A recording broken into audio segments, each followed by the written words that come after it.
We're going to look at a well-known little story this morning. I'm sure you know this story well. It was one of the lectionary readings 2 or 3 days ago. And when I read it, it was one of those that kind of went, ooh, to me. You know how that happens? Sometimes you read it and something immediately speaks to you within the story. So, in my Bible it says Jesus raises a widow's son. So I'm sure you know what's coming. It's only recorded in Luke. It's Luke chapter 7, and I'm going to read from verse 11. Luke chapter 7. Soon afterwards, Jesus went to a town called Nain, and his disciples and a large crowd went along with him. As he approached the town gate, a dead person was being carried out, the only son of his mother, and she was a widow. And a large crowd from the town was with her.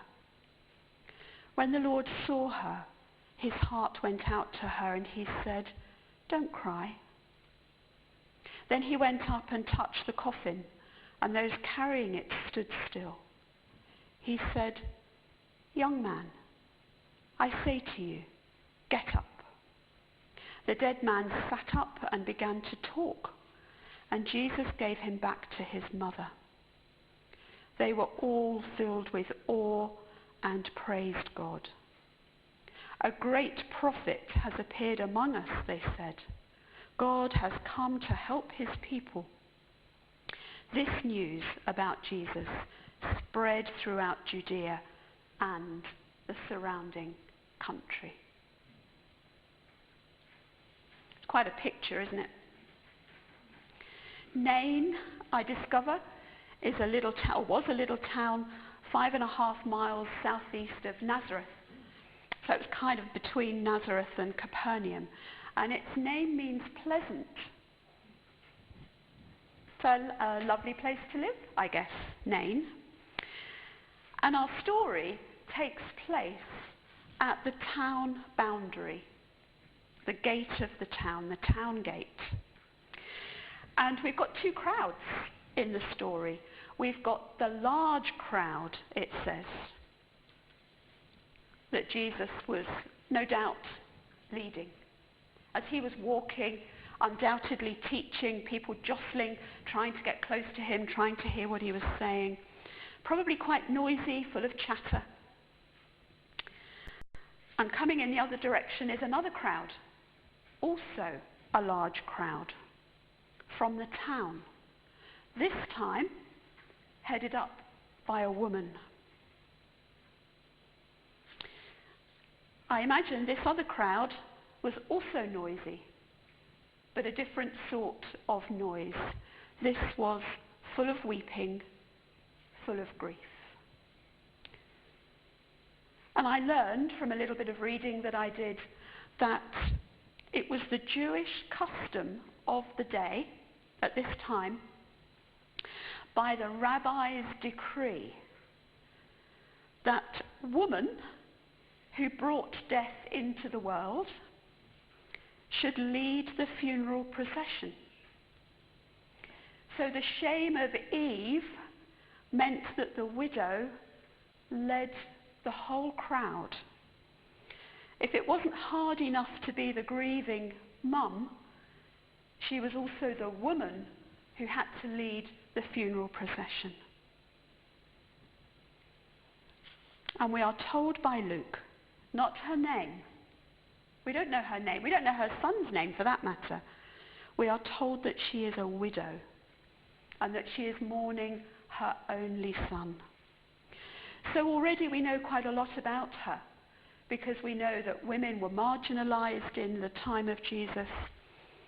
Widows even more so.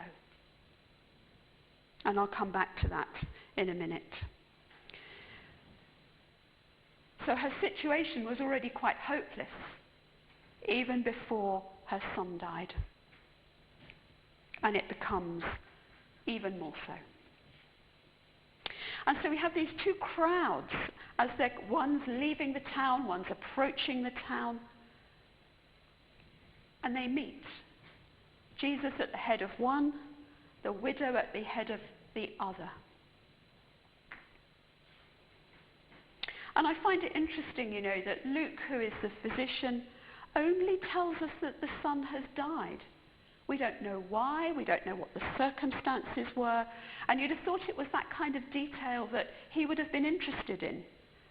But clearly, that detail doesn't matter in this story. The fact of the matter was, he was dead. And we know from verse 12,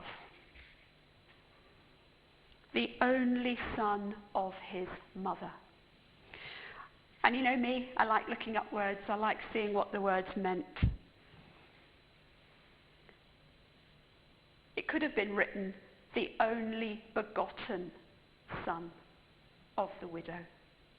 That phrase strikes a chord, doesn't it? We've heard that phrase before in relation to Jesus. It literally means the only one of its kind. Jesus was the only begotten son of the Father, the only one of his kind. This son, the only one of its kind to his mum. And verse 13 says that Jesus' heart went out to her. And I'm going to come back to that. He says, don't weep, don't cry. It's the kind of thing we say, isn't it, sometimes when we're helpless in the face of somebody else's distress, somebody else's grief, somebody else's upset. We don't know what to say, so we say the stupidest thing. We say, don't cry. Actually, it probably is what exactly they need to do. I don't know that's why Jesus said it, I don't think that's why he said it. I think he said it, can't prove it, but I think he said it to grab her attention and that of the crowd. And maybe, just maybe, it started to raise her faith. Just maybe. Look at me. Look at me. And then Jesus went a bit closer, verse 14. He went up and touched the coffin. Not a coffin as we would know it these days, more like a stretcher, upon which the boy, the lad, we don't know how old he was, would have been bound in cloth, wrapped in cloth, laying on top, on the shoulders of those who were carrying him. And he went up and he touched it. Can you imagine the shock in the crowd at that point? Why? Unclean. You do not touch anything that is touching a dead body. Jesus isn't worried about that. Unclean things do not make him unclean.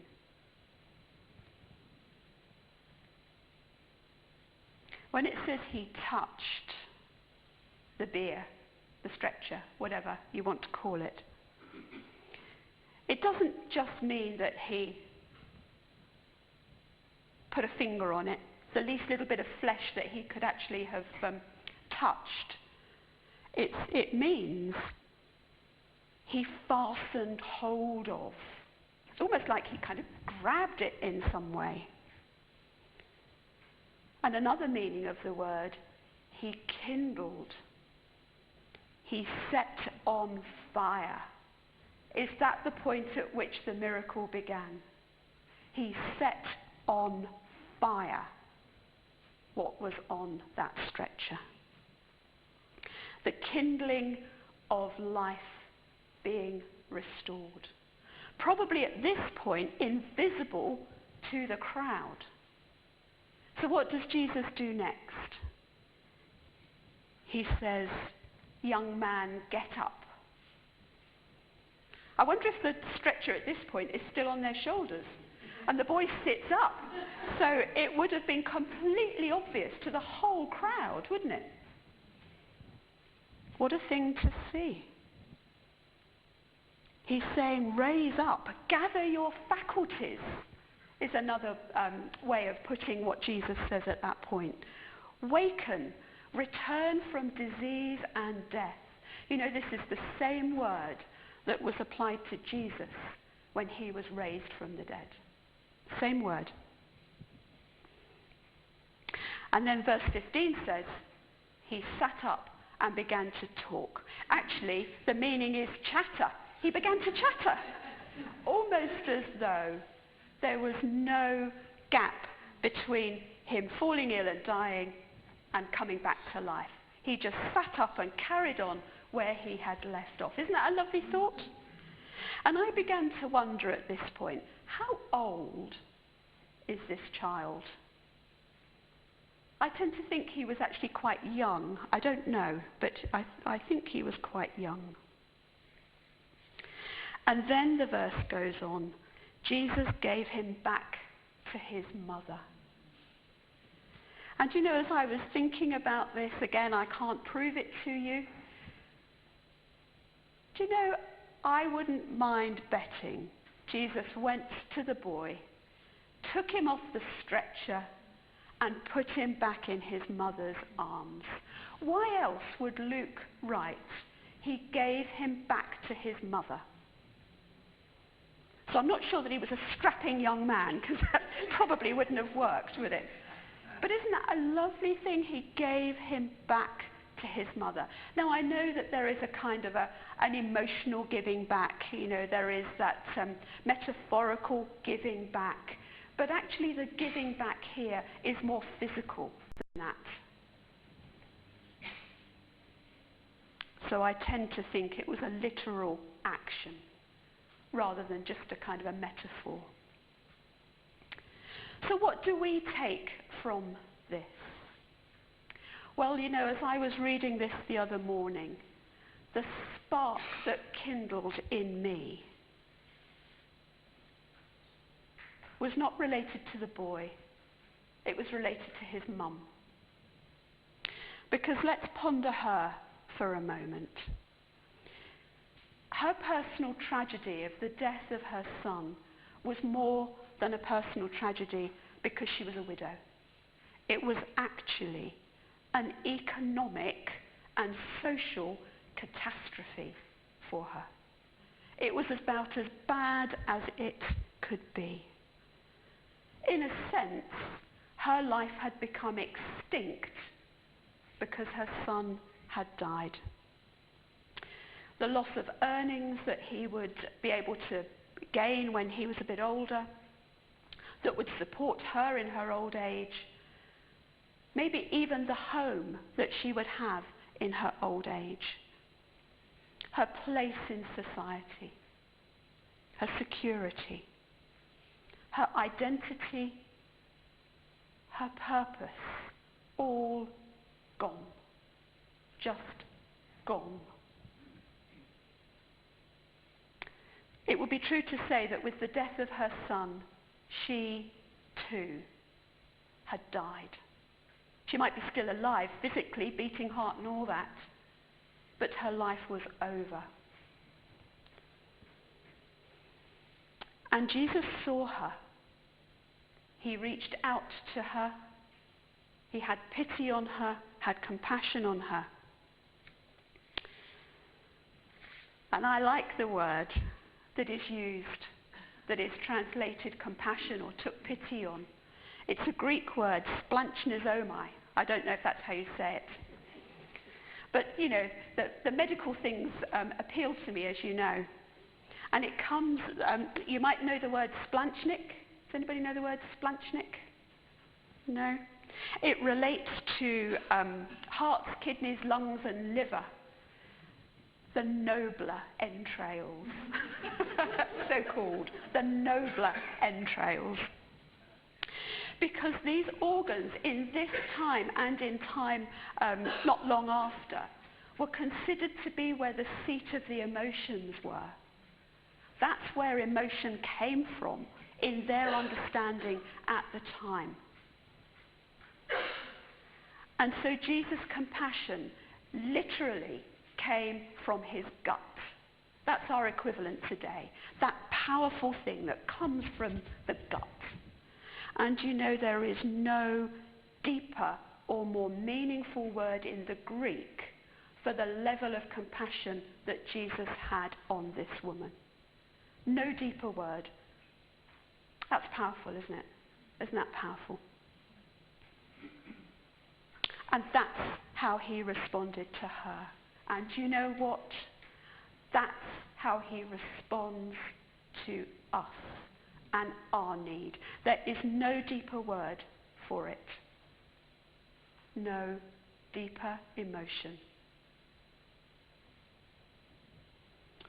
And I began to wonder then, how do we relate to the widow? Maybe it's a very easy relation. Maybe you are a widower. Maybe there's other things that have died within you. And I'm not talking about necessarily the death of others at this point. I'm talking about the things in our lives that die. Hopes, dreams, future, identity, purpose, security, relationships, children who've flown the nest, children you've never had. All sorts of things that can die within us for all sorts of reasons. Maybe even faith has died. Love of the Lord has dwindled. And Jesus meets us with the same level of compassion he had on this nameless woman. And he knows your name. He knew her name too, but he knows your name. She didn't seek him out, but he met her in that place of deepest despair. And he can find us in those places too. So do you know, at the city gates, the Prince of Life met death, and who won? Who won? The Prince of Life. Restored the Son, met death head on, as he was going to do in his own life later on. So what for you needs restoring today? Because the Prince of Life is